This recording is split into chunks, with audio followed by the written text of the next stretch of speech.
जय मां कामाख्या। कामाख्ये वरदे देवी नीलपर्तवासिनी तम देवी जगत माता योनि मुद्रे नमस्तुते। कामाख्ये काम संपन्ने कामेश्वरी हर प्रिय काम नाम देहि में नित्यम कामेश्वरी नमस्तुते। काम दे काम रूपस्ते सुभगे सुर सेविते करोमि दर्शन देव्यं सर कामार सिद्धयेत। महेशानी महामाये चामुंडे मुंडमालिनी आयु आरोग्य ऐश्वर्य देहि में देवी परमेश्वरी। ओम ज्ञानी नाम चेतांसी देवी भगवती ही सा। मलादा कृष्य मोहाय महामाया प्रच्छति दुर्गे स्मृता हर्षि भीति विशेष जंतो सस्ते स्मृता मतिम दिम शुभम ददासी। दारिद्र दुर्गहनी का तदन्या सरोपकार करना सदा चेता सर्वमंगल मांगल्ये शिवे सर्वा साधिके शरण्ये त्र्यंबके गौरी नारायणी नमस्तुते। शरणागत दीनार्थ परित्राण परायणे सर्वस्याति हरे देवी नारायणी नमस्तुते। सर्वस्वरूपे सर्वेशे सर्वशक्ति समन्विते भय विस्ताहिनो देवी दुर्गे देवी नमस्तुते। रोगान शेषान पहन्ति दुष्टारुष्टा तु कामान सकलान विष्टान त्वामासितानां न विपन्नराणां तामासिता ह्रास्यन्ता प्रन्ति। सर्वबाधा प्रश्वनं ते लोकसाखिलेश्वरी एवमेत्याकारमस्तु द्वेरि विनाशिनम्। ओम जयंती मंगला काली भद्रकाली कपालिनी दुर्गा क्षमा शिवा दात्री स्वाहा सदा नमस्तुते। दुर्गति नाशिनी दुर्गा जय जय काल विनाशिनी काली जय जय उमा रमा ब्रह्माणी जय जय सीता राधा रुक्मणी जय जय। जय मां। देवराधा ट्रस्ट की तरफ से सत्यवाणी की प्रस्तुति। मां कामाख्या के मंत्र के साथ में दुर्गा सप्त श्लोकी के ये 7 श्लोक हैं। यदि इन 7 श्लोकों को दुर्गा सप्तशती के रोजाना कोई मनुष्य करता है और कम से कम 11 बार रोजाना इसका पाठ करता हो तो उसे मां भगवती जगत जननी आद्य शक्ति भवानी की कृपा अवश्य प्राप्त होती है। क्योंकि इन 7 श्लोकों में आपके शत्रु का नाश भी होता है। इन 7 श्लोक के अंदर आपको धन धान्य भी प्राप्त होता है और निरोगी रखने का मंत्र भी इसी में ही दिया गया है। इसीलिए इसे सप्त श्लोकी बोलते हैं। मन में यदि कोई तृष्णा उत्पन्न है तो तृष्णा को समाप्त करने के लिए भी दुर्गा सप्त श्लोकी का पाठ करना चाहिए। यानी आयु आरोग्य ऐश्वर्य ये सब आपको प्राप्त होगा सिर्फ ये सप्त श्लोकी के 7 श्लोक का पाठ करने से। शत्रुनाश भी होते रहेंगे स्वतः। वो मां भगवती जगत जननी आप उसको याद करते रहिए बस, तो शत्रुनाश भी होंगे, बीमारी भी नहीं आएगी और यदि बीमारी है तो वो भी दूर चली जाएगी। क्योंकि बीमारी का मंत्र भी इसमें दिया गया है। रोगान शेषान पहन्ति तुष्टारुष्टा तु कामान सकलान विष्टान। शत्रुनाश के लिए भी मंत्र दिया गया है। सर्वबाधा प्रश्वनम ते लोकसाखिलेश्वरी एवमेत्याकारमस्तु द्वेरि विनाशिनम्। सर्वमंगल मांगल्य ये ऐश्वर्य के लिए दिया गया है।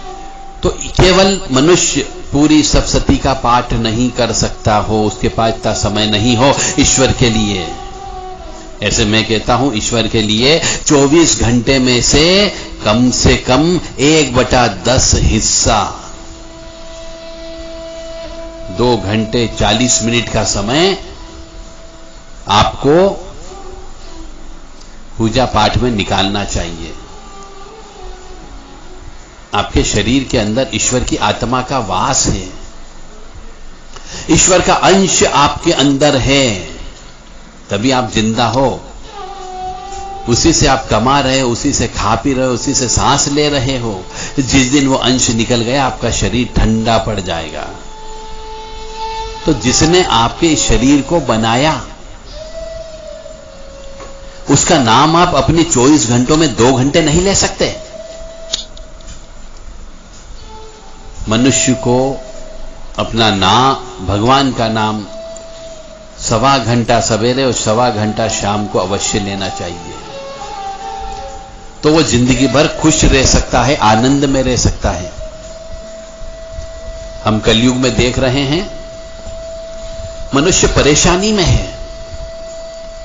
ये परेशानी क्यों आ रही? क्योंकि आप ईश्वर का नाम नहीं ले रहे हो। जब आपके पास दंभ होता है, पैसा होता है, तो आप ईश्वर को याद नहीं करते, इसलिए ईश्वर आपको कष्ट देता है कि तू मुझे याद कर। फिर भी मनुष्य याद नहीं करता है और भयंकर कष्ट की उत्पत्ति होती है। कलयुग में मनुष्य धीरे धीरे आस्तिक होने के बजाय नास्तिक ज्यादा बढ़ रहा है। वो धर्म को तर्क वितर्क कुतर्क करता है। हमारे शास्त्रों में लिखे गए नियम कानून का पालन नहीं करता है, इसीलिए भी बीमारियां आ रही है, इसीलिए भी शत्रु उत्पन्न हो रहे हैं, इसीलिए भी घर के अंदर क्लेश की उत्पत्ति हो रही है।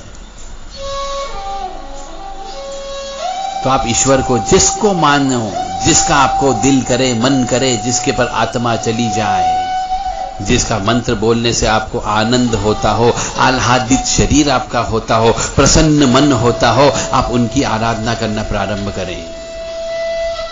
कोई भी मंत्र बोलना चालू कर दें जिसमें आपको प्रसन्नता होती हो। किसी ऐसे ईश्वरी तत्व को चरण पकड़ लीजिए जिसमें आपका मन रमता हो। कोई जरूरी नहीं कि आप 1000 प्रकार के भगवान हैं तो सभी भगवान की स्तुति बोलो, सभी भगवान के मंत्र बोलो। किसी एक को चरण पकड़ लीजिए, वो आपकी भव सागर की नाव को पार कर देंगे। निश्चित तौर से आपके ऊपर तंत्र विद्या नहीं होगी, पिछले जन्म के पाप कर्मों का प्रायश्चित भी हो जाएगा यदि आपने रोजाना 1.25 घंटा सवेरे और 1.25 घंटा शाम को ईश्वर का नाम लेना प्रारंभ कर दिया। और आप कहेंगे मैं पढ़ा लिखा नहीं हूं, मेरे पास पैसे नहीं है, तो आप कुछ नहीं करिए, श्री राम जय राम ही 1 घंटा सवेरे और 1 घंटा शाम को बोलना प्रारंभ करें। मन ही मन में नहीं, तेज आवाज में बोलिए, ऊंची आवाज में बोलिए कि वो श्री राम जय राम आपके आस पड़ोस वाले भी सुन सके। जिन जिन के कानों तक श्री रामचंद्र जी का नाम जाता है उनके भी पापों का नाश होता है। कोई संस्कृत के मंत्र की आवश्यकता नहीं है, कोई तांत्रिक मंत्रों की आवश्यकता नहीं है। एक बार राम का नाम ले करके तो देखो, वो आपको परेशानी आने के पहले ही ऐसी जगह पहुंचा देंगे कि जहां से आपको ढाल मिल जाएगी, और यदि परेशानी आ गई तो परेशानी बहुत जल्दी दूर भी हो जाएगी। ऐसे व्यक्ति से मुलाकात करवा देती है। पर यदि आप ईश्वर के प्रति समर्पण भाव नहीं रखते हैं, त्याग की भावना नहीं रखते हैं, उनके प्रति आसक्ति नहीं रखते हैं, उनको याद नहीं करते हो, तो आपको कष्ट तो आएगा ही आएगा। तो दुर्गा सप्तश्लोकी का पाठ करें और मां कामाख्या के जो मंत्र मैं बोलता हूं इनको भी याद करने का प्रयास करिए।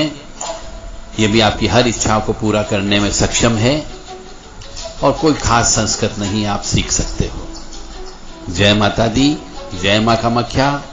मां कामाख्या आद्य शक्ति, भवानी, जगत जननी, आह्लादिनी शक्ति, कष्ट निवारिणी, दुख निवारिणी, सिंह वाहिनी, चंडमुंड नाशिनी, महिषासुर मर्दनी आपका कल्याण करे। दुर्गति नाशिनी दुर्गा जय जय, काल विनाशिनी काली जय जय, उमा रमा ब्रह्माणी जय जय, सीता राधा रुक्मणी जय जय। दुर्गति नाशिनी दुर्गा जय जय, काल विनाशिनी काली जय जय, उमा रमा ब्रह्माणी जय जय, सीता राधा रुक्मणी जय जय। इस मंत्र में भी 7 देवियों के नाम हैं। ये 7 देवियां आपको वही दुर्गा सप्तश्लोकी से जो पुण्य प्राप्त होता है, वही पुण्य इस मंत्र को जप करने से भी प्राप्त होता है। यदि आप कहेंगे कि साहब मैं हमको संस्कृत नहीं आती, सप्तश्लोकी कैसे बोलें, तो आप सप्तश्लोकी का अर्थ हिंदी में बोलें और ये वाला मंत्र आप याद करके 1 घंटे तक इसको लगातार जप करते रहें, ताली बजाते हुए आनंदमय अवस्था में। निश्चित तौर से आप धीरे धीरे परमानंद की ओर अग्रसर हो जाओगे, आपके रोंगटे खड़े होने लगेंगे। प्रयास तो करिए, एक कदम चलिए तो सही, परंतु आपको शराब का सेवन नहीं करना है, मांस का सेवन नहीं करना है, अंडे का सेवन नहीं करना है, पराई स्त्री का सेवन नहीं करना है, और घर के अंदर माँ, बहन, बेटी, बहू, भाभी, जो भी हो स्त्री, यदि वो मासिक धर्म से हो तो उसके हाथ से किचन में खाना नहीं बनवाना है, यानी उसके हाथ का बना हुआ भोजन नहीं करना है। तो आपकी भक्ति में शक्ति आएगी। और यदि इन नियमों का पालन नहीं कर सकते हो तो भक्ति में शक्ति प्राप्त नहीं होगी, आपकी भक्ति सब बेकार हो जाएगी। फिर आप सब जगह बोलते फिरोगे कि उन महाराज जी ने ये बोला था, हमने वो किया परंतु कोई फल नहीं मिला, हम उनके पास गए तो उनने ऐसा बोला तो हमें कोई फल नहीं मिला। तांत्रिकों के ऊपर आप थोपते हो, ज्योतिषाचार्य के ऊपर थोपते हो और उनको बदनाम करते हो, पंडित लोगों को बदनाम करते हो कि साहब उनने पूजा पाठ करी पर पूजा पाठ का फल नहीं मिला। तो फल क्यों मिलेगा? क्योंकि यदि आप भगवान के नियम कानून का पालन नहीं करते हो तो फल क्यों मिलेगा? चाहे स्त्री हो या पुरुष हो, इन नियमों का पालन अवश्य करें। 4 नियम है केवल कि आपको मासिक धर्म रहते हुए कोई भी स्त्री को किचन में भोजन नहीं बनाना है, रसोई घर में भोजन नहीं बनाना है, पानी के हाथ नहीं लगाना है, झाड़ू के हाथ नहीं लगाना है, अंडा, मांस इसका सेवन नहीं करना है, शराब का सेवन नहीं करना है, और चौथा और आखिरी है चरित्रहीन नहीं बनना है। आपको पराई स्त्री का भोग नहीं करना पुरुष हो तो, और यदि स्त्री है तो पराई मर्द के साथ सहवास नहीं करना है। मैं जो बोल रहा हूं शायद ही कोई बाबा, संत, साधु, सन्यासी, त्यागी तथा कथित कथावाचक ये शब्द आपको इस्तेमाल नहीं करेगा, क्योंकि मैं वो जीवन की रीढ़ की हड्डी बता रहा हूं जिसके ऊपर जीवन का आधार स्तंभ होता है।